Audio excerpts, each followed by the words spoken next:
Yan. Tingnan natin. Paano ba yung sinasabi niya? No?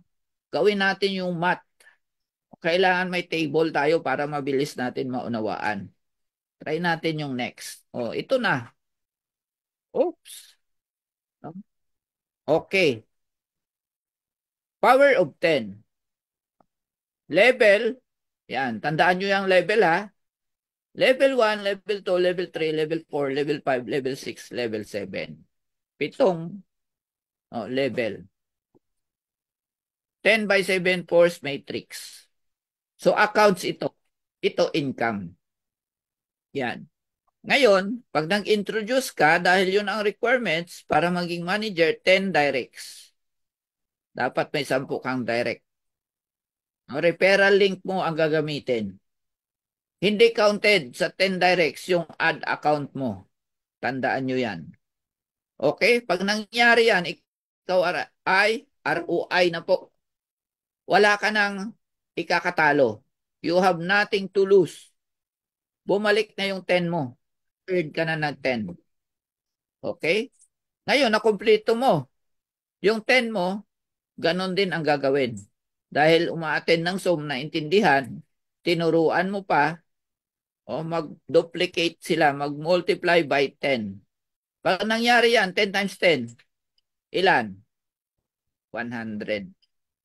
Meron kang 100 sa level 2. Ibig sabihin pala, kung meron kang piso dyan sa 100 na nasa matrix mo, may income ka ng 100 sa level 2. Magkano na yung kinita mo? 110. Ayan na.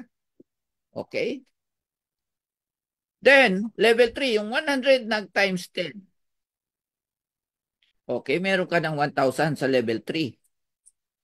Oh? Pag nangyari yan, saan na yung aking, ay, wala pala akong pointer dito. Oops. Hmm. Balik tayo. Okay, nasanay ako sa PowerPoint. Nasa Canva pala ako. So, mag-duplicate yan, mag-leverage yan ang level 3 mo. 1,000 katao, maghanap ng 10 tao na merong 10 piso. Anong mangyayari sa'yo? Level 4 mo, 10,000 members. Activated members ang pinag-uusapan. Okay? How much yung income mo? Matrix income, 10,000 pesos din. Total na income mo, level 4 hanggang level 1, 11,110. O, di ba? Medyo paldo ka na dyan. 10 pesos lang inilabas mo.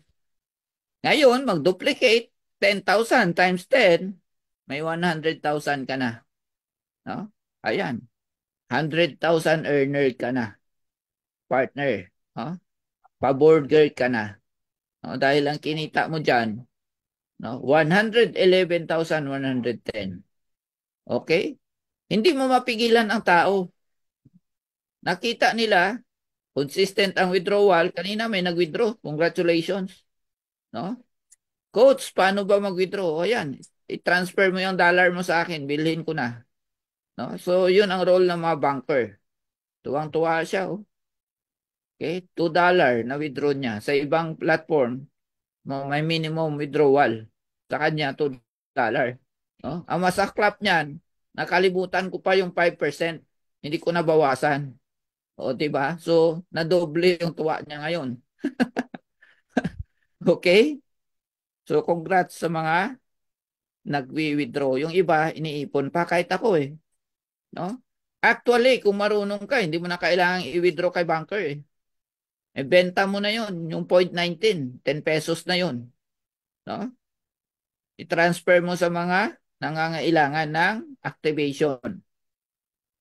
Next, yung level 5 na ito, pag ito gumalaw, no? Kasi pag di yan sila gumalaw, ma-stroke yan sila. No?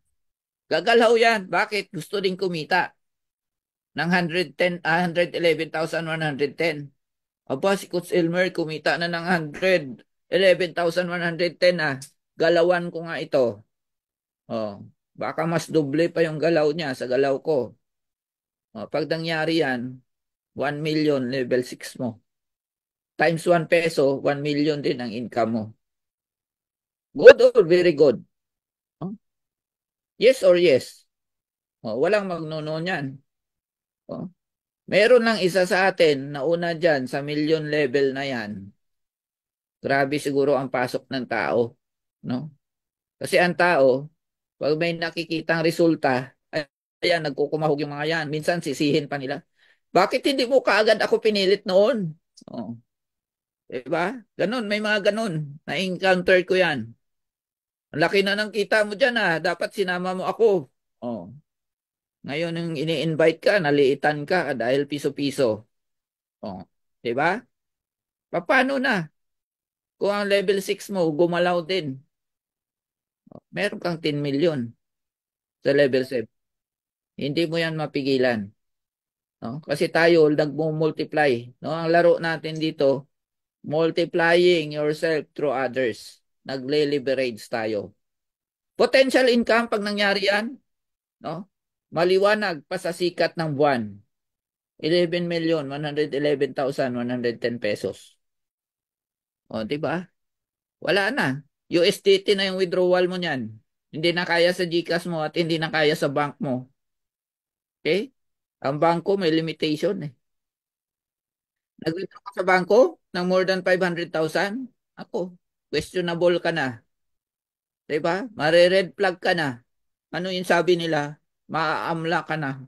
Imbestigahan ka, pera mo, imbestigahan ka pa. No? Nung nag-deposit ko, wala silang tanong. Nung nag-withdraw ka, ang daming tanong. Oh, saan to galing, sir? Anong source mo? Anak ng tokwa, di ba? Kaya mag-USDT tayo. Walang limitation. No? Walang exceed limit. No? Pero kung kaya pa, maliit pa, mag-GCash muna kayo. Di ba? Pag lumaki na, yan, i-bind nyo na yung mga USDT nyo dyan. No? Yun ang maganda sa platform natin. Pwede cash, no? Pwede crypto. Oh, wala ka nang hahanapin pa, no? Okay? I-adapt nyo na yung crypto dahil matagal na eh. Yung, tingnan mo yung mga nag-embrace ng Bitcoin. Ngayon, tiriwang sila lahat. One Bitcoin is $88,000. Ibang klase.